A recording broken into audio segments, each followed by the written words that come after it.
Hello guys, अस्सलाम वालेकुम, सत श्री अकाल, नमस्ते। कैसे हैं आप लोग? और welcome to the second part of the horror story session from the subscribers. तो एक्चुअली ये स्टोरी हमें एक सब्सक्राइबर ने भेजी है जिनका नाम है मंसूर। और मंसूर इंडिया से हैं, बुलंदशहर यूपी से। तो वो हमारे वीडियोस रेगुलर देखते हैं और इस टाइम मैं खड़ा हूँ बिल्डिंग के टॉप फ्लोर पे। यहाँ पे ये जिम बना हुआ है। तो सुबह सुबह जिम आने के साथ मैंने सोचा कि यहाँ पे स्टोरी शूट की जाए, क्योंकि अभी यहाँ पर कोई भी नहीं है। तो एटमॉस्फेयर थोड़ा सा साइलेंट है। बाकी बाहर आपको रोड पे कार्स जाती हुई दिख रही होंगी बिल्डिंग्स के सामने। तो स्टोरी की शुरुआत करते हैं। एक्चुअल में मंसूर ने काफ़ी इंटरेस्टिंग स्टोरी भेजी है और उनके बचपन के ज़माने की है। तो ये लगा लें आप, ये बात होगी 90s की, जब वो बुलंदशहर में रहा करते थे। और वहाँ पे उनके घर में उनके दादा और चाचा और सब लोग एक साथ रहते थे। मतलब जॉइंट फैमिली थी। तो वो बोलते हमारे यहाँ कुछ एयर गन्स होती थी, जो कि तो मंसूर को बहुत शौक़ था एयर गन चलाने का। और ये उस टाइम तकरीबन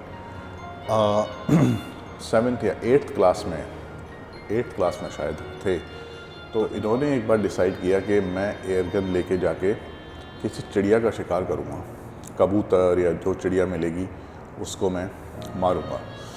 तो इन्होंने एयर गन उठा ली, उसके जो छर्रे होते हैं वो डाले उसमें और ये निकल गए बाहर। और किसी को नहीं बताया कि मैं कहाँ जा रहा हूँ। अब रास्ते में इनका एक दोस्त मिला और इन्हीं की उम्र का, इन्हीं की क्लास में था वो लड़का। उसका नाम असरार था। तो मंसूर को गन हाथ में देख के वो कहने लगा कि कहाँ भाई, कहाँ शिकार करने जा रहा है? तो मंसूर ने कहा कि तू किसी को बताइए मत, तू चल मेरे साथ, आज हम चिड़िया का शिकार करेंगे या कोई कबूतर मारेंगे या कोई ऐसी चीज़ मारेंगे। तो पास में ही कुछ ऐसा इलाका था कि खेत थे, खेत के पीछे काफ़ी सुनसान सा, आप मान लें उसको जंगल टाइप जगह थी, जो कि हर कोई वहाँ पे जाता नहीं था। और क्योंकि शाम का वक्त हो रहा था, मतलब सूरज ढलने में अभी टाइम था थोड़ा सा, लेकिन ये चुपचाप निकल गए। तो असरार ने भी कहा कि बहुत मज़ा आएगा भाई, चलो चलते हैं और मुझे भी दिखाई होगा, मैं भी शूट करके देखूँगा। तो इन्होंने कुछ छर्रे ले लिए हाथ में गन में डालने के लिए और गन को लोड करके ये चल दिए।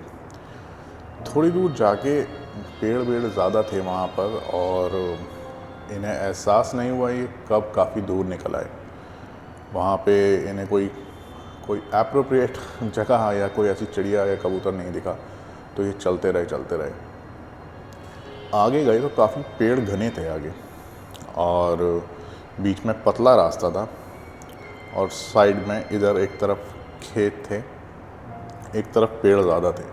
तो ये चलते चलते आगे निकले और वहाँ पे इन्हें चिड़ियों की आवाज़ें आनी शुरू हुई।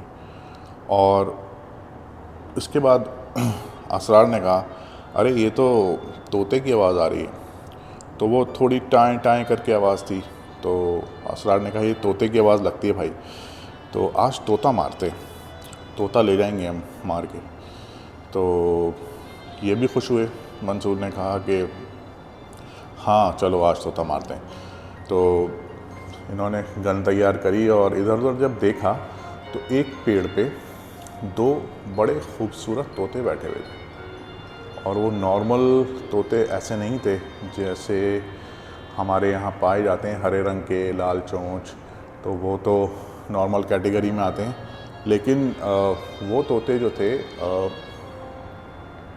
बहुत ही खूबसूरत ब्लू और रेड कलर के थे और वो आवाज़ बार बार निकाल रहे थे।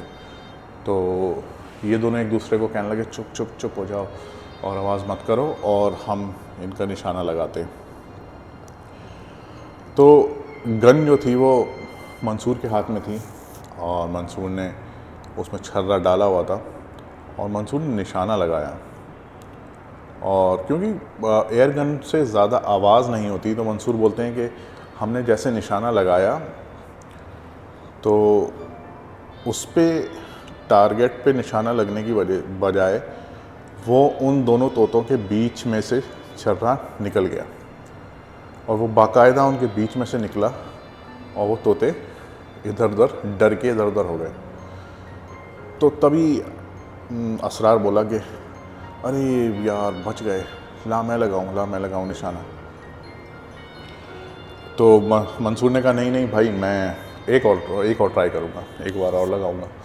तो मंसूर ने फिर से छर्रा डालने की कोशिश करी उसमें और असरार जो था वो उससे लड़ने लगा कि नहीं भाई मेरी बारी है, अब तूने कहा था मुझे भी लगाने देगा।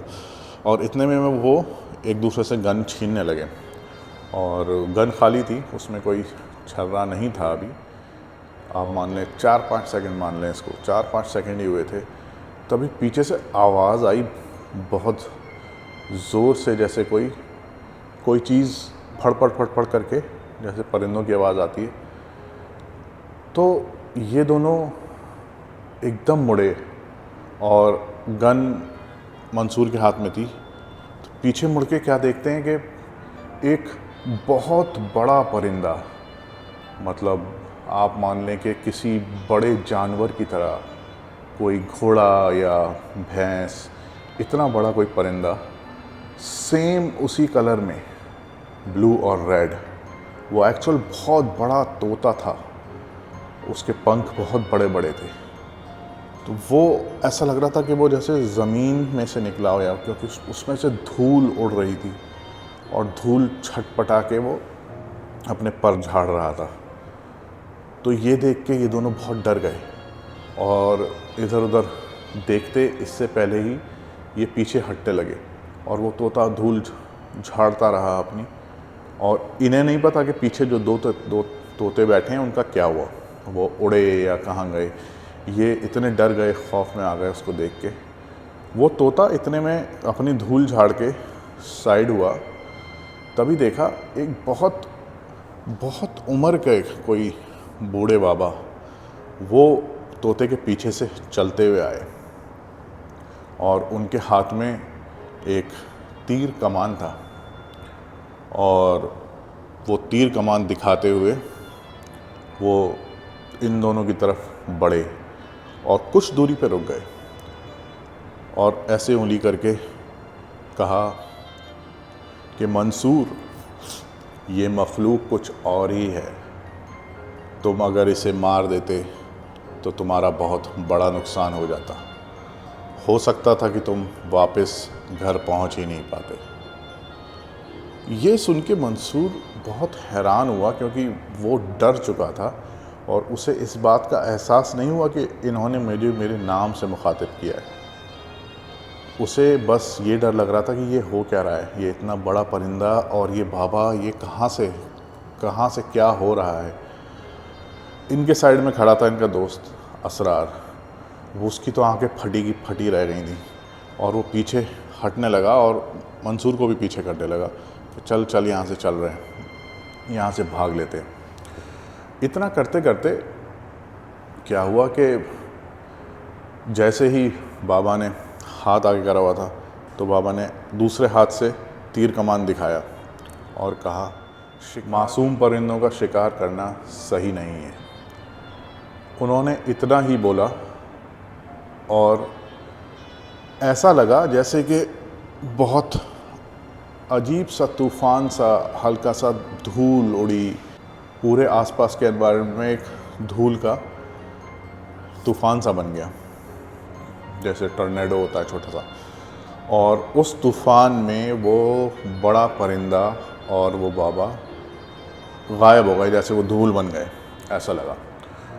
ये देख के बस इनकी तो जान निकल गई, क्योंकि बहुत डर चुके थे। और जैसे ही असरार ने मंसूर को पीछे खींचा और ये भागे, मंसूर का पैर किसी चीज़ में लगा और वो गिरा बहुत ज़ोर से।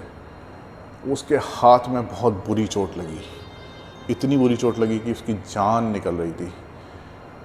असरार बड़ी मुश्किल से उसको लेके और उसके घर पहुंचा और घर जाके देखा तो उसका अंगूठा था वो टूट चुका था, मतलब लटक रहा था वो और फ्रैक्चर हो गया था। तो वो डॉक्टर को दिखाया और डॉक्टर को दिखाने के बाद अंगूठे का इलाज हुआ। खैर वो अंगूठा सही हो गया, लेकिन ये इंसिडेंट उन्होंने अपने घर वालों को शुरू में नहीं बताया, बस ये बताया कि हम लोग ऐसे ऐसे गए थे। तो इसी बात पे उनको इतनी डांट पड़ चुकी थी कि तुम गन लेके क्यों गए और अपना नुकसान कर आए और चोट लग गई। तो ये इंसिडेंट तो इन्होंने बहुत बाद में अपने घर वालों को बताया। तो इनके जो दादा थे, तो इनके दादा जान के एक कज़न लगते थे, तो वो थोड़ा सा अमलियात करते थे और लोगों की मदद करते थे। तो उन्होंने जब ये इंसिडेंट के बारे में सुना और उनसे पूछा गया बल्कि, तो उन्होंने देख के बताया कि बेटा अलग अलग तरह की मखलूक होती हैं और जिन्स में भी कई कैटेगरी होती हैं। तो वो उनमें से थे। और एक कॉन्सेप्ट होता है कि एरियाज़ बटे हुए होते हैं, मतलब अल्लाह ताला ने एरियाज़ कुछ बांटे हुए हैं। कुछ जिन यहाँ रहते हैं, कुछ पहाड़ों में रहते हैं, कुछ जंगल में रहते हैं, कुछ वादियों में रहते हैं। तो ऐसा है। तो वो लोग जंगल के जिन थे और वहाँ के प्रोटेक्टर थे। इवन वो जो आपने अलग तरह के तोते देखे, वो भी कोई अलग मखलूक थी, तभी उन्होंने मना किया था उन्हें मारने के लिए। तो बहुत अच्छा हुआ कि आप आगे नहीं बढ़े या फिर आपकी गोली उनको नहीं लगी, वरना अभी तो अंगूठा टूटा, इससे भी बड़ा नुकसान हो सकता था। तो साथ खैरियत के वापस आ गए, यही बहुत बड़ी बात है आपके लिए। तो ये स्टोरी मंसूर की काफ़ी इंटरेस्टिंग थी और ये उन्हें अभी तक याद है और मेरे ख्याल से ज़िंदगी भर याद रहेगी। तो इस तरह की स्टोरीज़ आप लोग भी भेज सकते हैं हमको, इस ईमेल एड्रेस पे भेज दीजिए या फिर इंस्टाग्राम पे भेज सकते हैं या फेसबुक पे। और आगे जाके मैं आपको एक नंबर भी दे सकता हूँ व्हाट्सएप का, उस पर व्हाट्सएप कर सकते हैं। तो इस तरह की स्टोरीज़ बहुत सारी आई हैं मेरे पास, जो कि मैं काफ़ी टाइम से नहीं सुना पा रहा था। तो अपनी स्टोरीज़ आप भेजिए और मैं इनको ज़रूर से ज़रूर सुनाऊँगा।